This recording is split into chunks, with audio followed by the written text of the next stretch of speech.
초등학교를 다니고 대구 동중학교, 대구 성광고등학교를 81년 2월에 졸업하고 서울대 법대 81학번으로 서울로 올라갔습니다. 대구지검 공안부장 검사로 한 1년 동안 근무를 한 적이 있습니다. 지금 개혁신당이 좀 신생정당이다 보니까 대표 총괄특보예요. 허나 당대표한테 조언하고 자문하는 그런 그룹이죠. 촘촘히 조직이 돼 있지 않기 때문에 그 빈 여백을 메워주는 리베로 같은 역할을 하고 있습니다.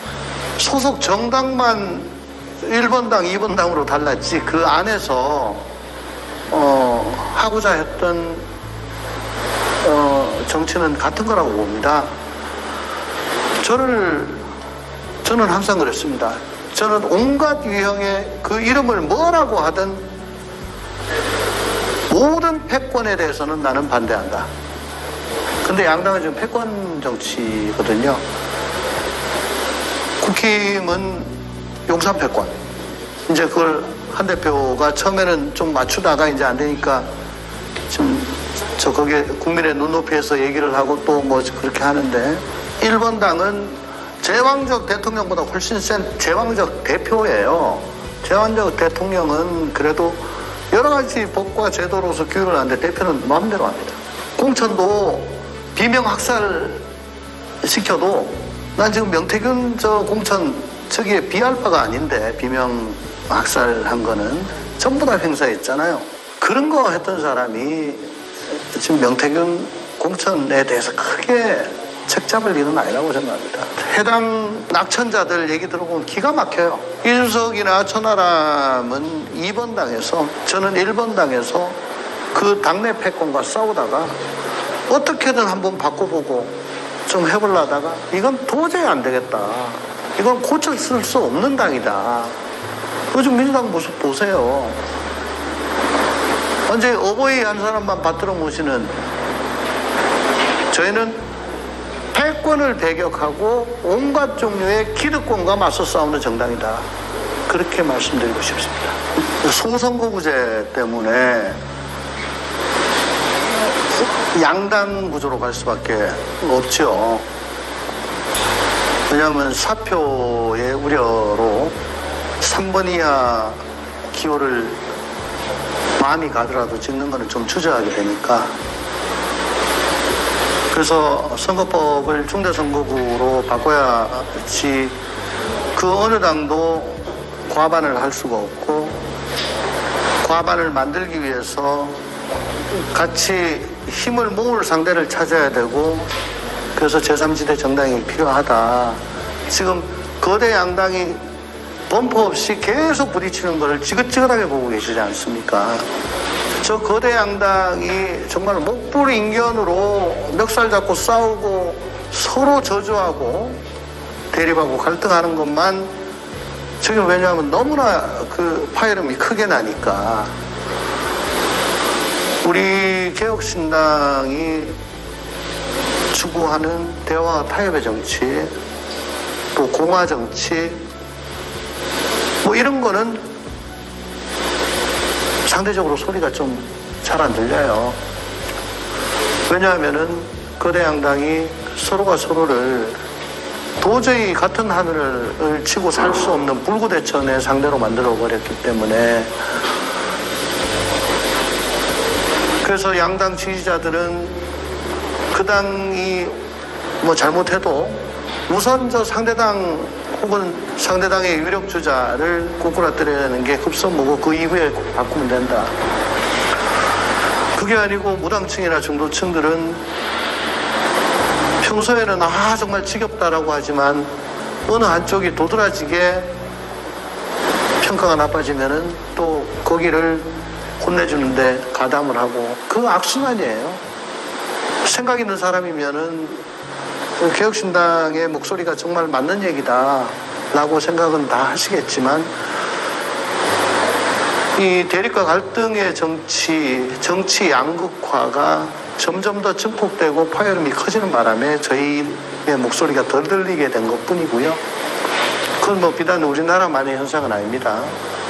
미국 대선을 보셔도 이해를 하시겠지만, 그렇지만 저희는 굴하지 않고 오늘 당원 간담회에서 말씀드린 것처럼 기득권 때문에 국정이 일그러지고 대한민국이 잘못된 방향으로 가고 있는 것들을 용기 있고 과감하게 지적하고 해법을 제시하고, 그래서 온갖 기득권 세력들과 맞서 싸우다 보면 그 자체도 또 파열음이 날 것이니까 그런 쪽으로 좀 갔으면 좋겠다라고 오늘 당원들한테 말씀드린 적이 있죠.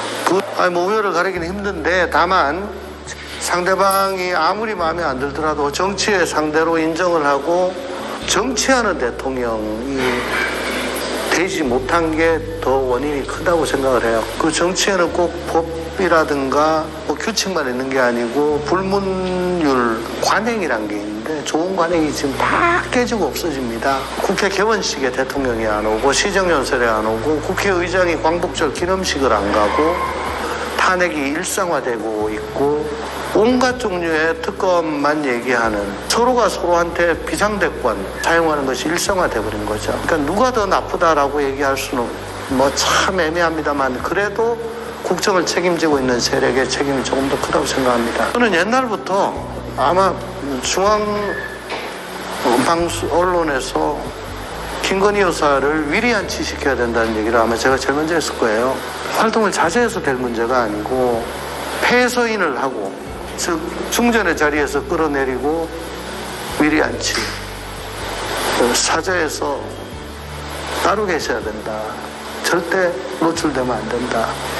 의심을 받을 만한 것들이 너무나 많아졌기 때문에. 근데 특검에 독소 조항이 많다고, 위헌적인 조항이 많다고 정부 여당에서 얘기를 하니까 여당 쪽에서 그러면 수정안을 가지고 야당과 협상을 해야 되는데 그거 하려니까 대통령의 눈치가 보이잖아요. 특자를 못 꺼내니까. 그래서 제가 그러면 우리 당이 중재안을 마련해서 개정 법률안으로 해가지고 내서 그걸 모태로 해가지고 어떻게든 그러면 독소 조항을 최대한 제거한 특검법을 만들자. 여사가 밖에 보이는 게 문제가 아니고 좀 보이지 않는 데서 전화하고 문자하고 하는 것들, 그게 국정에 일정 부분 영향을 미친 거 아니냐라고 다들 의심을 하기 때문에 정말 숭고한 얘기지만 핸드폰도 뺏들어야 된다. 그거 아니면은 국민들이 인정을 안 해줄 거다. 그렇게 얘기를 했는데 우선은 급한 대로 국회 재정파가 머리를 맞대고 합의를 해야 되고 그 합의에 따라 특검이 들어가야 되고요. 여사는 그 사이에 완전히 국민의 시야에서 멀어지고 휴대폰도 사용을 안 하는 게 그게 지금 해법인 것 같습니다. 저 뭐 사사로이 만날 때는 저도 말 참 편하게 하고 뭐 경우에 따라서는 반말도 하고 하지만 공적인 자리에서 그래 본 적은 없어요. 저는 검사 출신이라고 하지만 2005년도에 그만뒀습니다. 벌써 20년 됐죠. 그 사이에 변호사도 하고 또 박근혜 청와대에 비서관으로 또 갔다 왔고요. 법무부나 국정원도 있었고 또 제가 고초를 겪을 때는 식당을 열어서 제가 서빙을 하기도 했습니다. 검사 그만두고 출마하기 전까지 을로서 좀 살아왔어요. 그러니까 그걸 일반화할 건 아니다. 머리로 하는 거라면 뭐 똑똑한 사람, 성적 좋은 사람이 정치를 하면 대한민국은 선진국 되겠죠. 그렇지만 정치는 머리로 하는 게 아닙니다. 가슴으로 하는 겁니다. 가슴은 그렇게 쉽게 뜨거워지지 않습니다. 동질감을 느껴야 되거든요. 그리고 상대를 나와 동등한 존재로 인정을 해줘야 되거든요. 검사는 수직적인 관계에서 항상 상대방의 죄를 캐고 묻는 일을 하다 보니까 거기하고는 완전히 다르죠. 그러니까 검사 그만두고 충분한 그런 연마의 기간을 거쳐야 되는데 윤 대통령은 특히 더 그렇고 한동훈 대표도 제가 좀 걱정하는 게 검사에서 막바로 대통령 정치를 한다고 뛰어든 게 비대위원장이고 또 당대표고 그래서 밑바닥을 굴러보지 않고 과연 가슴으로 정치를 할 수 있겠나 하는 그런 의구심을 들고, 더군다나 검사에서 대통령으로 직행한 이 대통령 다음에 차기 대권을 노린다고 할 때 국민들께서 야, 검사 출신 뽑았다가 또 그렇게 되는 거 아니야 라는 우려를 계속 하실 것 같아요. 어쨌거나 차기 대선 주자로서 항상 그 당내 사정을 좀 바라보는 것 같고, 그래서 유력 대선 주자이자 가장 센 경쟁자인 한 대표와 관련된 게 있으면은 항상 좀 그걸 공격을 하고 폄훼하려고 하는 듯한, 그래서 거기에 도움이 된다면 뭐 이준석 아니라 누구라도 갖다 데리고 와서 칭찬을 하면서 상대적으로 디스하는 뭐 그런 거 아닌가요? 제가 TK를 기반으로 두고 말씀을 드린 거는 우선 이 장소가 대구고 저 또한 대구 출신이고 지금 현역 의원들이 다 TK 출신입니다. 거기다가 정당 지지도도 가장 높고 정말 열악한 다른 지역보다 여긴 그래도 조금 나아요. 그러니까 우리 대구 경북시당 도당이 정말 맨 앞장을 서서 이 어려운 난관을 헤쳐나가고 교두보를 확보하고 26년도에 의미 있는 성과를 거두자. 저도 TK 출신으로서 대구 출신으로서 미력 하나만 힘을 보태고 싶다라는 말씀을 드렸던 거고요. 그래서 지금 각 당협위원장들 공모를 하고 있는 중인데 많은 분들이 지금 망설이고 고민을 하고 계신 줄 압니다. 이게 뭐 당협위원장이라는 것이 책임을 지는 자리이기 때문에 과연 이게 의미가 있냐, 될 만한 일이냐라고 이제 노심초사하시는 것 같은데, 제가 당부드리고 싶은 거는 그래도 TK는 다른 지역보다 훨씬 낫다. 그리고 저희가 가고자 하는 정치의 길이 그릇된 길인데 우리 도와달라라고 얘기하는 게 아니고 우리랑 같이 하자라고 한 게 아니고 맞지 않냐, 옳지 않냐, 이 길에 같이 가자.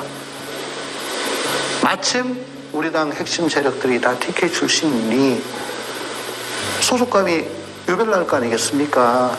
저도 뭐 딴 지역 가는 것보다 오늘 대구에서 더 힘줘서 세게 얘기했고 또 사투리도 훨씬 더 진하게 얘기했는데 애착이 많은 만큼 책임도 많이 느끼고, 그래서 26년 지방선거에서 뻔듯한 결과를 내기 위해서 또 그걸 발판 삼아 계속 있는 대선 또 총선에서 전국정당, 수권정당으로 거듭나기 위해서 최선을 다하겠다, 그런 말씀드립니다. 정치에 처음 뛰어든 정치 초년병 윤석열 후보를 압도적으로 찍어주셨죠. 뭐 크게 잘하리라 라고 기대는 하지 않았지만 그래도 민주당 이재명은 아니지 않느냐라는 심정으로 아유 보통이라도 해라라고 아마 저는 찍어주셨다고 좀 미뤄 짐작을 합니다. TK 지역에서 대통령 국정수행 지지율이 저번 주보다 5%가 올라가지고 23%가 된 걸로 저는 기억을 해요. 그리고 TK 지역 정당 지지율, 국힘의 지지율은 거의 50%가 넘어간 걸로 저는 기억을 하는데, 어쨌든 대통령 국정수행 지지율과 정당 지지율은 엄청난 갭이 있죠. 한 2배 이상 차이가 납니다. 윤석열 대통령이 지난주에 TK 지역에서 18%가 나오는 걸 보고 아마 TK의 고정 지지층들이 깜짝 놀라서 결집을 한 것 같고, 결집한 게 지금 한 5% 올라갔고요. 그 다음에 국힘의 정당 지지율이 훨씬 더 많이 올라간 거는 윤석열은 이제 모든 기대를 접었는데 그래도 한동훈이 뭐 좀 계속 하려고 하는 것 같으니까 일단은 그래도 좀 거기 미련을 갖는데, 어차피 당과 대통령은 뭐 순방치 아닙니다. 지금 이런 상태로 계속 대립하고 어깃장을 놓으면은 둘 다 망해요. TK 유권자들께 부탁드리고 싶은 거는 국힘이 저렇게 잘 못하고 서로 내분 일으키고 거기에 가슴 아파하지 마시고 주력군이 TK 출신인 우리 개혁신당 한번 좀 봐주십시오.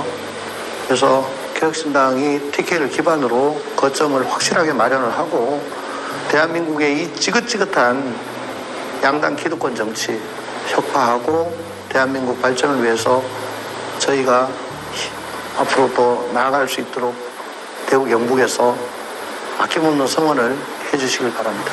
예, 요즘 기후위기 때문에 무지하게 덥거나 무지하게 춥거나 둘 중에 하나입니다.